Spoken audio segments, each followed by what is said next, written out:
Hello, and welcome to The Shift, the podcast that aims to tell the no-holds-barred truth about being a woman post-40. Created and hosted by me, journalist and author, Sam Baker. My guest this week is a novelist, filmmaker, and Zen Buddhist priest.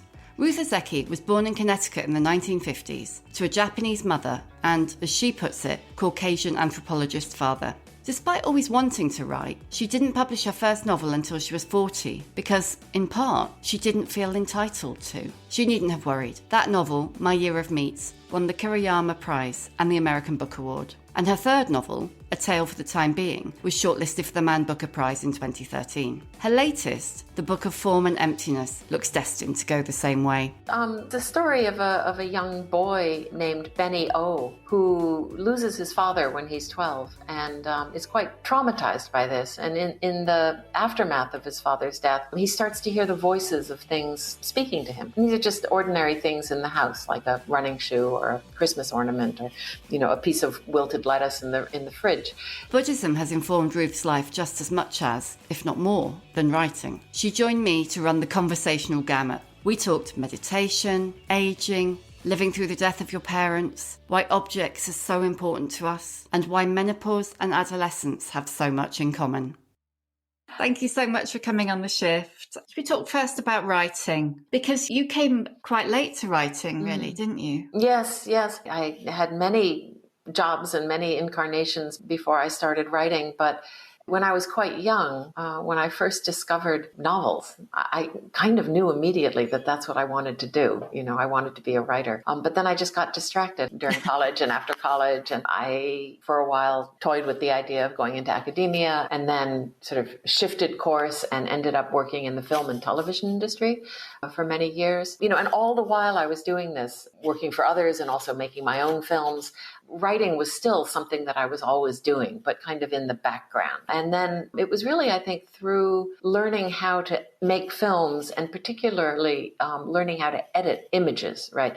That's when I really learned about narrative and about plot, and television is a very impatient medium. So you really have to cut to the chase quickly. You can't mess around a lot, So it was really through doing that I learned, sort of how to move a story through time. So when I finally, I think I was 38, sat down to write my first novel, I suddenly realized that I had some of the skills anyway necessary to do it in a way that I think I never had before. I'd always felt like, I don't know how to handle story. I don't know how to get story down on the page in a way that, is sort of profluent and moves. I heard you talking on a podcast about writing, and I think you said that you didn't feel entitled to. Oh, there was, of course, that. Yeah. I was born in 1956 in the United States, on the East Coast too. And there were not a lot of Asian Americans around in the community that I grew up in. There were no novels that I knew of written by Asian Americans, certainly Asian American women. And I was in my 20s already when Maxine Hong Kingston started writing Women Warrior. And I was in my 30s when Amy Tan published Joy Luck Club, right? So, I really did not feel that there was a way to write about the things that I cared about in this form. I remember thinking when I was quite little, well, as a Japanese American girl, what am I entitled to write? It was haiku. Oh, I can write haiku, and I did. I tried, but I'm very hyperbolic and verbose. I like to use a lot of words. Yeah, you don't write short books. No, I don't write short books, right? If only I could. So I was a terrible haiku poet. Yeah. So it took a long time. It took a long time to figure that out. Were those the first books where you felt like you saw yourself? It wasn't even about seeing myself, no, because I saw myself in books that I was reading as a child, too. I saw myself in Jane Eyre. I saw myself in Little Women. I remember I was reading a lot of Norman Mailer for some reason, and I saw myself in Norman Mailer. How old were you when you were reading Norman Mailer? I was reading Norman Mailer in junior high school, so I think I was I must have been 12 or 13.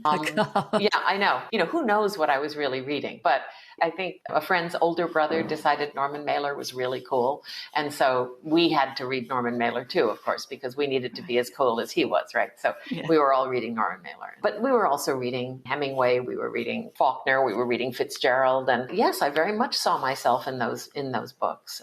But I didn't know that I could write them. That was the difference. I responded to them as a reader, reader, but not as a writer. Yeah, it's interesting, isn't it? And what you say about moving the story on, because I think so many people, when they first start writing, you've kind of got 2 chapters and the character's still in the bath, it's like... Exactly. No, that's such a perfect description. And that's what I didn't know how to do until I learned to edit film, until I learned to edit images. The idea that you can cut in a way that would move a character through space and time efficiently and quickly. And I just didn't know about things like, I don't know, montage or camera angles, shifts in points of view, or paragraph breaks, or, just all of the little tricks that we use in order to get a character from A to point Z. None of those things made sense to me. I am not capable of describing this book, but there's a definite sense of the camera angle shifting from one character to the next. For anybody listening who goes and picks it up, it is a huge book, 600 pages. It's a 550 or 60 or something like that, yeah. And I won't say you'll whip through it, because you won't, but it's really, really engrossing. And you find yourself really captivated by the characters' stories. But also, I can see it all in my head. I can see the library, and I can see the flat and the stoop and it's all living in my head right now. But if you could just tell us a little bit about the story. Sure. Well, it's the story of a young boy named Benny O, who loses his father when he's 12 and is quite traumatized by this. And in the aftermath of his father's death, he starts to hear the voices of things speaking to him. And these are just ordinary things in the house, like a running shoe or a Christmas ornament, or a piece of wilted lettuce in the fridge. He doesn't really understand what they're saying at first, but there's a kind of feeling tone associated with the object. This is a problem for him because his mother, Annabelle, she loves things. She loves objects, and she's a collector and, indulges in a lot of retail therapy. And so, their house is really very cluttered. And in fact, she definitely has kind of a hoarding problem. And so Benny eventually sort of takes refuge in a large public library where, libraries, of course, are filled with objects. And they're filled with objects who speak, right? Because books definitely speak to us, but they, are orderly. They stand up neatly on the shelves and they speak in their library voices. So he finds this to be a very soothing environment, and he meets a cast of characters, the sort of denizens of the library, a young woman artist who he falls in love with, and a homeless poet philosopher who holds literary salons in the men's washroom, and a children's librarian, who's a bit of a superhero, because of course all librarians are superheroes. And he also meets a very special talking object. He meets his book. And in fact, it's the Book of Form and Emptiness. Who he meets there, he starts to hear the voice of this book speaking to him. So the entire Book of Form and Emptiness is actually narrated by the Book of Form and Emptiness, right? So the book is narrated by a book. And it's set up as a conversation between Benny on one hand and his book. The book is sort of telling Benny's life story. And Benny occasionally interrupts the narrative in order to clarify or to complain about the way the book is telling the story. Yes. Or, too much sex. Yes, right, too much. He doesn't want to hear about his parents' sex life, so he reprimands the book for, there's certain things that a boy should not know about, and that's one of them, so don't tell them that.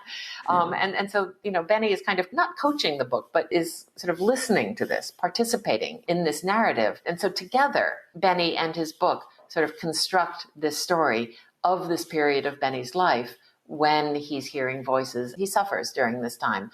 When he goes to school, his teacher sees him behaving in an erratic fashion and takes him to the school nurse. And then eventually he's sent to a child psychologist who diagnoses him with schizoaffective disorder because he's having, what she deems to be oral hallucinations. And so he is sent to a psych ward and he's medicated, and his struggles with the sort of psychopharmaceutical, very medicalized psychiatric world is very much a part of the story as well. And this is something that he and the book are kind of talking about and trying to parse out and understand. And with the book's help, he learns to listen to his voices in a different way. The book points out, and also the poet-philosopher points out that, that hearing voices might not necessarily be a problem if he learns how to hear them and how to interact with the voices. And so little by little, Benny starts to come to a different relationship with his voice hearing, and he finds his own voice in the process. This is the second of your novels that's about an adolescent in turmoil, A Tale of Time Being was too. What is it that interests you about that period of adolescence?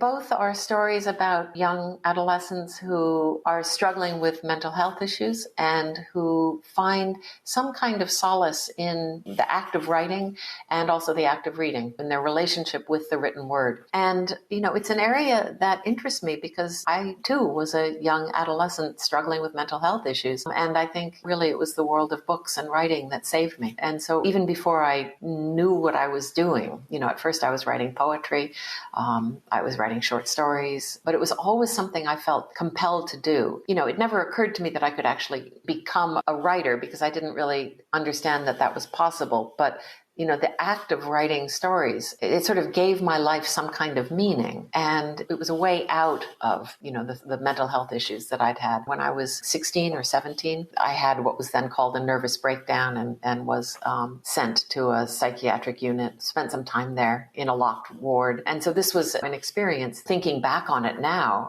surely there was a different way that they could have dealt with this, given all of the other precipitating events that were going on in my life. There was a lot wrong with this treatment modality that the authorities had chosen. But it was also, I wanted to, I think, go back and really, try to remember that time and understand, what it felt like to suddenly be in this world of an institution like that. So I think that's why it's a period of time that was particularly intense for me. And, I think that's why I'm sort of drawn to revisit it.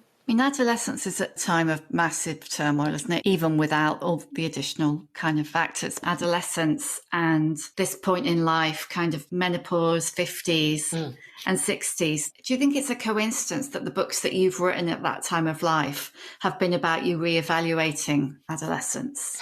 I think about this all the time. Recently, too, and I think during this past year, ever since COVID sort of came on the scene and so radically transformed our lives, I find myself responding to things in a way that feels very familiar, and it feels very much like being back in adolescence. The feelings are very, very intense. And on one hand, it feels kind of new. I don't know, maybe I was just asleep through, the middle period of my life, or I was just too busy and too ambitious and too driven to really pay attention. But there is something, I feel like recently there's a kind of threshold that I've crossed again. And again, I feel like emotionally I'm experiencing life, suffering, these really basic emotions in a much more intense way. So it's interesting that you should say that. So I don't think it's a coincidence at all that at this point in my life, and I'm 65 now, that I would be thinking back to the last time when I was having this kind of very intense emotional struggle and sort of putting the pieces together. A book that I've recently read, which is just fascinating. I wonder if it's as popular here as it is in the States, but it's a book called The Body Keeps the Score. Oh, yes. Yes. Yeah, a lot of people have talked about that. I haven't actually read it, but it is on my kind of Amazon basket for later, Yeah.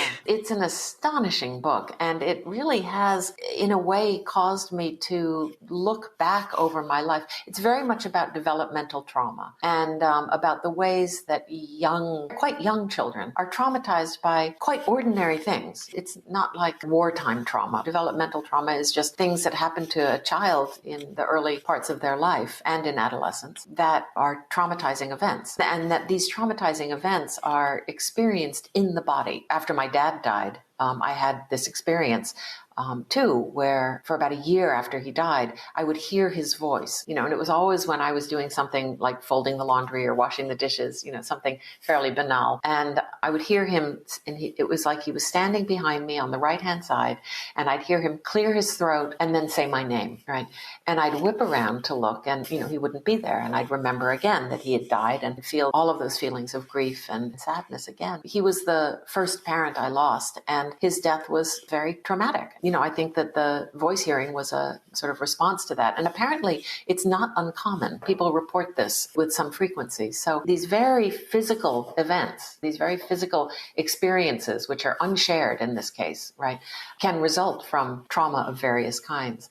And so I've really been investigating this through the writing of both of these books. But I think it's also because I am the age that I am, that I want to try to understand this better, Your experience of losing your parents and clearing out their stuff also informed the book, didn't it? Yeah, very much so. And I think, of course, this is something that we all will have to do at some point. You know, when my parents died, I'm an only child. And so I was left with the task of clearing out their house. And they were both born in 1914. They grew up during the Depression, right? And they were very frugal. You know, they really didn't throw out anything, right? Everything could be put to use, you know, and every piece of plastic wrap that they used, they would wash and hang up and dry and use again. You know, the same with aluminum foil. Everything would be carefully washed and flattened and folded and put away. Rubber bands, pieces of string, just all of this kind of stuff. But not just household stuff like that. Also things like from my mother's side of the family, she's Japanese, and she had inherited all of her parents' things. And they were all of these very unusual and beautiful antique Japanese things, you know, often things that I didn't really understand. Scrolls and paintings and calligraphy and bowls, ceramic bowls. And I remember there was a box of polished stones. They were flat and mounted on cardboard, and they were beautiful stones that had been polished. And I loved to play with them as a child. And it turns out that these were stones that my grandfather had found in the desert in Santa Fe when he was interned during World War II. And there was a rock polisher at the internment camp. And so he learned to cut and polish stones. And this is one of the things that he did to kind of keep himself occupied and sane during the years that he was interned there. So all of these objects had stories. And that story I happened to know. You know, many of the objects, I didn't know their stories. And I remember as I was cleaning them out, you know, of course, it's very difficult to throw things out like that. So I remember thinking, I wish this object could, you know, I wish this bowl could talk to me. I wish I could know where it came from. And so I think that was probably the time I started really thinking about objects and the power that they have and how alive they are to us. Did you keep much? I did. I had to throw away some things. I had to throw away a lot. I filled a dumpster, one large dumpster with stuff. You know, it was very painful to do that. My dad, for example, I think he kept every canceled check that he wrote, you know, during his lifetime, right? And each check, you know, had his spidery, beautiful handwriting signed with his name. And shredding those checks was like shredding my heart. It's hard. So tough, isn't it? In the book, the objects talk to Benny, but the book within the book within the book. There's a Marie Kondo-esque book called Tidy Magic, the ancient Zen art of clearing your clutter and revolutionizing your life, which at the point you started writing this, which was 8 years ago, I mean, she was only just taking off, wasn't she? Yeah, she was. That's right. She was only just taking off. And it was kind of a whim to put this book within a book. But it was very interesting to me, the whole Marie Kondo phenomenon, because what I saw her doing was something that in Japan was just kind of part of the culture. You know, this idea that we would want to treat our objects with care and respect. And certainly, you know, as a Zen practitioner, this is routinely what we do. All objects are treated with care and respect. And there's a kind of ritual way of handling everything, right? I was just fascinated by the fact that she was kind of introducing these really simple and beautiful customs to the West and that people were responding to them. That said something to me, something about the way that she was encouraging us to deal with our possessions. It obviously struck a chord. And I liked that. There was something quite nice about that. It's so much a part of Japanese culture, but here I could see that it was different.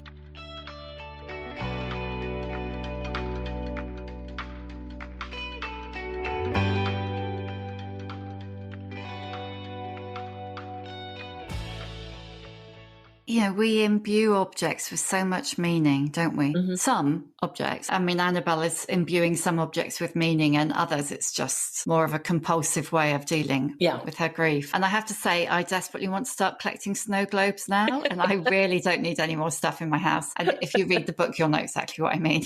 Do you have snow globes?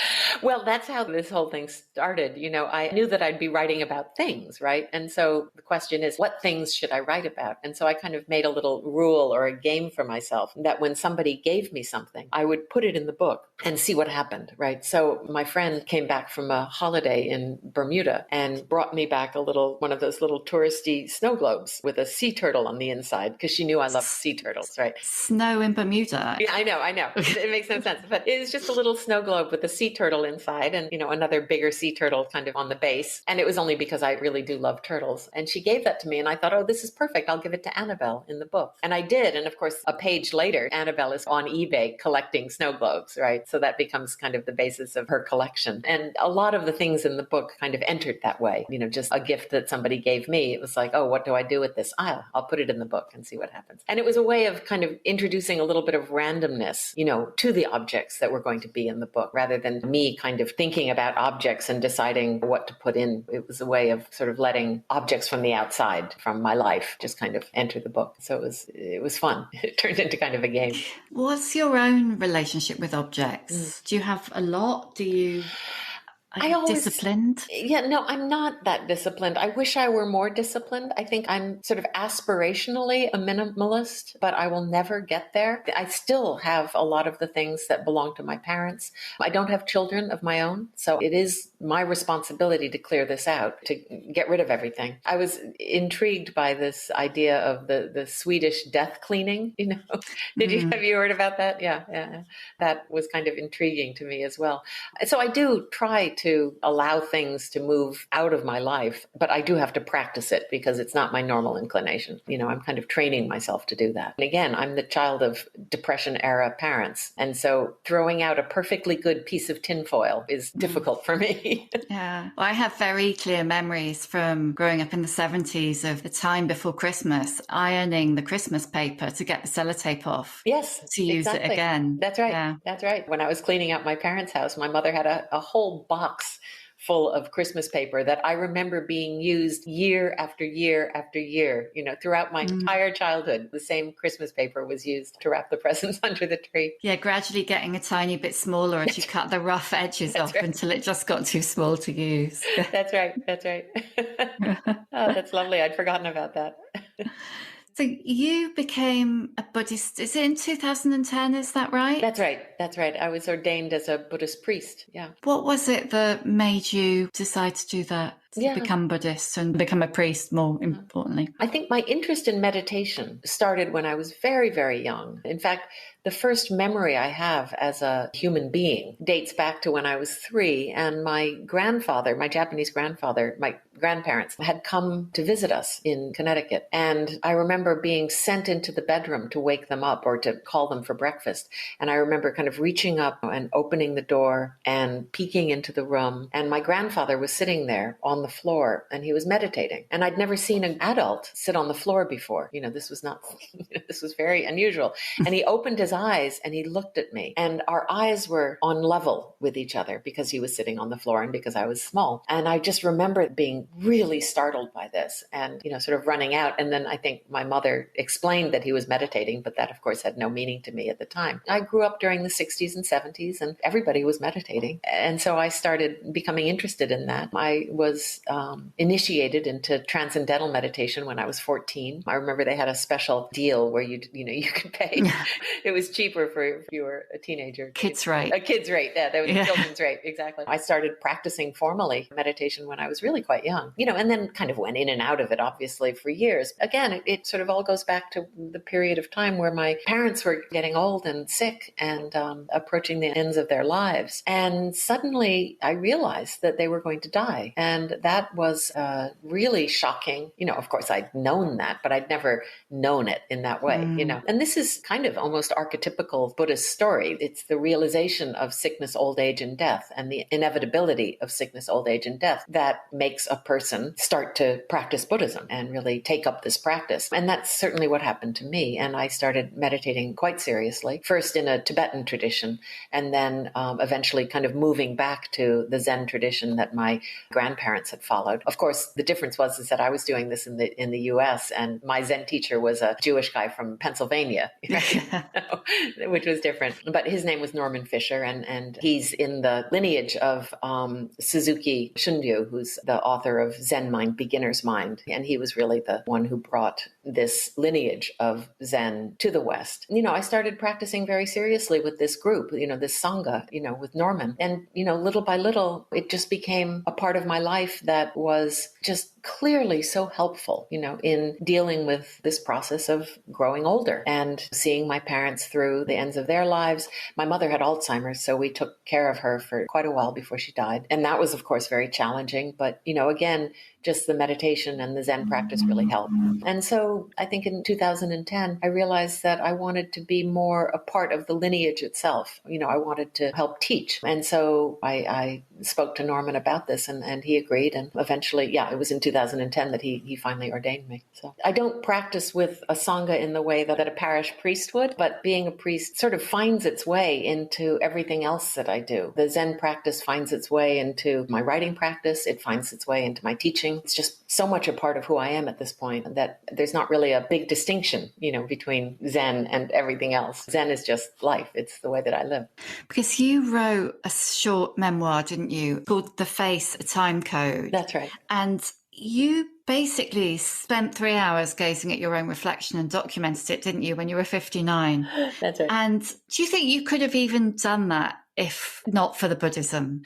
No, definitely not. I wouldn't have had the patience. And I barely had the patience as it was. That was an act of desperation, to be quite honest. I had accepted the commission to write a long form essay about my face. The editor of this series, they were doing, it was Restless Books, and they were doing a series called The Face. And they were asking writers to write these long form essays about their face. And he sent me a quote from a Borges short story that was all about the face. And I love Borges. And this quote was very inspiring. And so the idea was that we were to respond to this quote in our essay. And so I kind of blithely said yes. And then I thought about it and realized what it was that I had agreed to do, to write a long essay about my face. And this suddenly just horrified me. So I put it off, procrastinated. The deadline came, the deadline went. The editor was sending me sort of polite emails asking me how the essay was coming along. And I was just sort of putting them into the trash. And finally, I realized, no, I am going to have to do this somehow. And I had read an essay in the Chronicle of Higher Education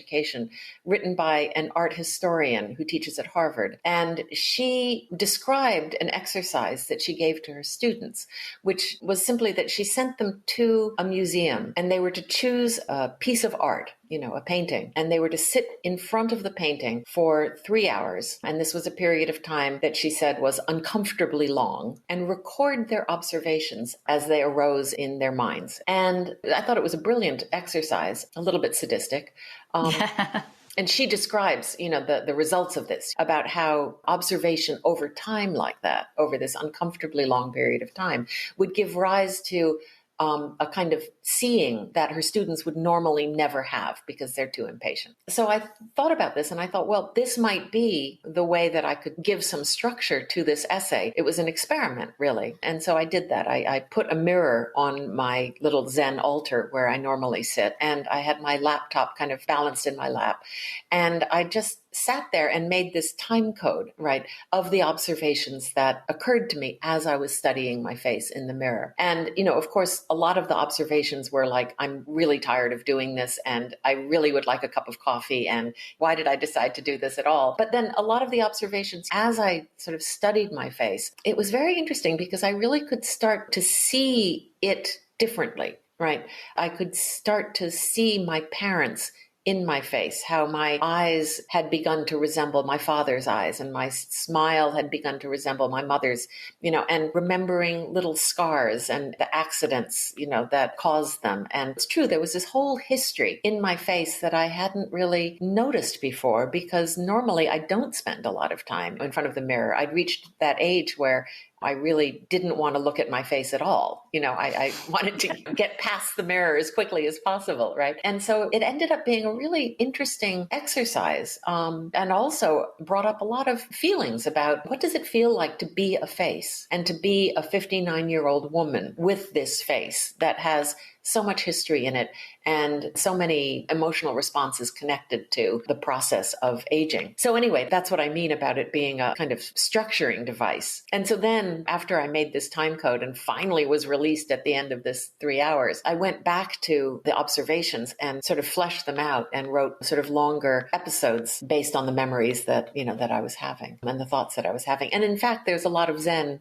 in that as well, because in Zen literature, the mirror is used and the image of the face comes up quite frequently. And so I was bringing that kind of stuff in as well. I love your description of the face as a time battery. And that was Jennifer Roberts, the art historian. That was her term.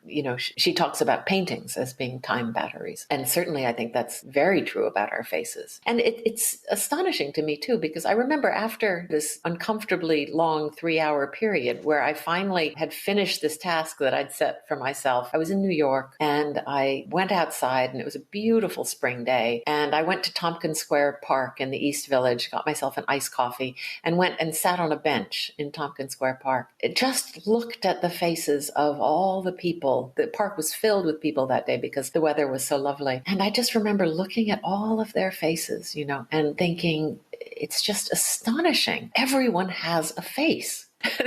And that we all have a face and that we all have these very complicated relationships with our faces and with all of the people that are in our faces, that live inside of our faces. Yeah, these very, very complicated relationships. And that just was a stunning moment. I remember thinking we don't really ever look at each other that way. No, it's so true. I was intrigued. You said, in the introduction, you said menopause wreaks havoc with a face's sense of self. Has spending 3 hours looking at your face changed that for you, changed your sense of self and your relationship with your face? It did.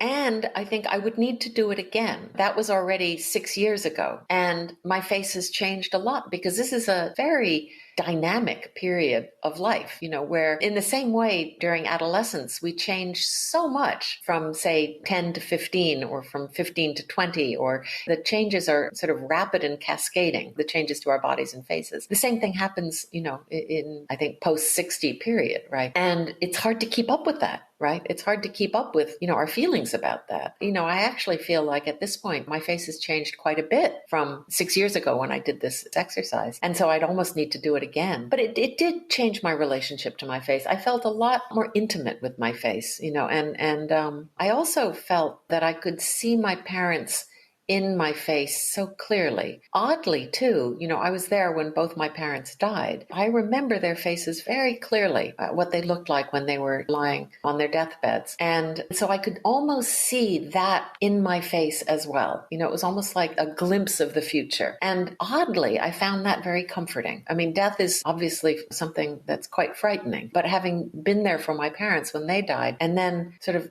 studying my face, and really understanding a little bit more clearly how it was aging, right?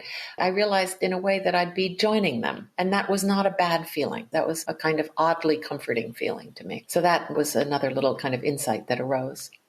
One thing that you talked about in the memoir is the notion of vanity, and that an old woman's vanity is either sad or unseemly or even evil. Oh, well, I was talking about fairy tales and the way... Yes, of course. The way our culture positions old women. And I was thinking particularly, I think, at that point of Cinderella. It was Snow White. Snow White, right. Mirror, mirror on the wall, who's the fairest of them all. And about how the evil stepmother, her aging vanity is looked at as a, very destructive and evil force, right?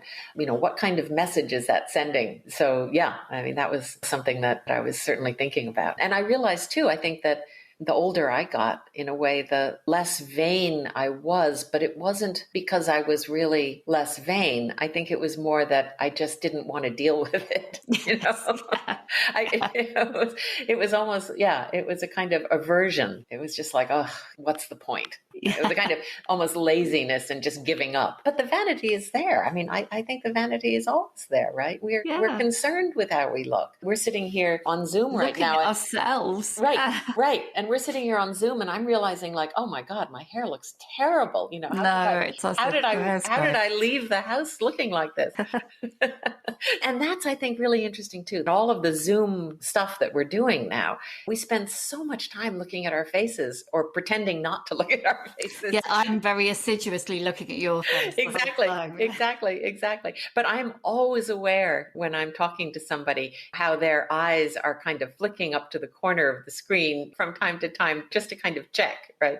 And it's quite distracting. So the Zoom has given us a whole other relationship to our faces and our appearance. It's also flattened us. We're kind of two-dimensional now, right? And we only exist from the shoulders up, right? So. It's like, so somebody I was talking to the other day said they had met someone they'd worked with for a year, but they'd met him for the first time. And they just had no idea that he was going to be 6'6". Yes, right. Of course not. Why would you know that? Yeah. Right. No idea. Right. It's so really very strange, isn't it? It is. I better ask you the questions I always ask before we get thrown off. What's your emotional age? Oh, what a great question. The first thing that came to mind was 17. But I think that's because I've been spending so much time looking back at my adolescence. So I'm very aware of the 16-year-old, 17-year-old inside me who's still alive and kicking. But there's also the 65-year-old who is in conversation with her. So I think I'm kind of straddling my real age and just starting to learn what it is to be 65, but am very aware of the young person there too. If you could recommend one book, what would it be? Bessel van der Kolk's book, The Body Keeps the Score. It was a kind of revolutionary book for me, and I read it recently, and in a way it kind of changed the way that I think about my life. I'm definitely getting that out of the to-be-read list and onto the actually read it list. Yeah. What one piece of advice would you give younger women? I guess it was a piece of advice that was given to me when I was fretting over an author photo at one point. And somebody just pointed out to me that you're going to look back on this photo of yourself and you're going to realize how beautiful you are. And it's astonishing to me how when we're young, we do not see how beautiful we are. We just simply don't get it. All we can look at are the flaws or our perceived flaws. So if there's one thing I could wish for anyone, at any age, is just to appreciate the reality of who they are and the beauty that's there, and to see past all of, the conditioning that culture saddles us with, It would be life-changing if we could, wouldn't it? It'd be life-changing if we could. Yeah, it really would. Who is your old bird role model? So an older woman who inspires you.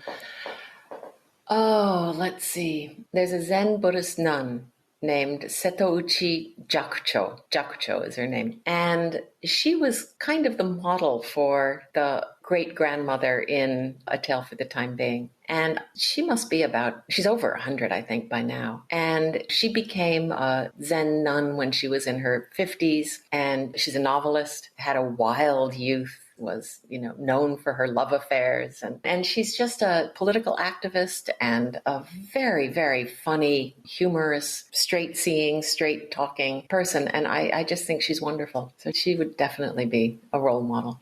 And what's your superpower? My superpower. I think my sort of obsessive tendency that when I start something, I become hyper-focused on it. And this can be a problem, like all superpowers, it can really be a problem. But it also keeps me engaged in a project like writing the Book of Form and Emptiness, and over an 8-year period. It allows me to return to it every day, even if the writing is going badly. Yeah, it's that sort of completionist, hyper-focus, obsessive drive that keeps me going. And then when I finish a project like now, I just feel a little bit lost. And immediately I'm looking around for something else to hyper-focus on. Yeah. And lastly, how many fucks do you give? How many fucks do I give? What a great question. I think many, many, many fucks. Yeah. I kind of think that you have to care. You have to care, and also you have to be able to shrug it off too. So either multitudes or none. Yeah. Again, Yes. Somewhere in between there, or fluctuating back and forth. It's a great question. Oh, That's brilliant. Thank you. It's been such a pleasure to talk to you. Thank you so much, Sam. I hope we can really meet face to face and in person one of these days. I know. I'm glad we were able to do this. Thank you so much. Thank you so much. And thank you for your book as well. It's incredible. Oh, thank you. I hope it as well. All right. Thank you so much, Thank you Sam. so much. Yeah, take care. Thank you for listening. You can hear a new episode of The Shift each Tuesday on Acast, Apple Podcasts, Spotify, or wherever you get your podcasts. If you like what you hear, please do rate, review and follow, because it really does help other people find us. And if you'd like to know more about my own experience of shifting, my book, The Shift, How I Lost and Found Myself After 40, and You Can Too, is out now in paperback. See you next time.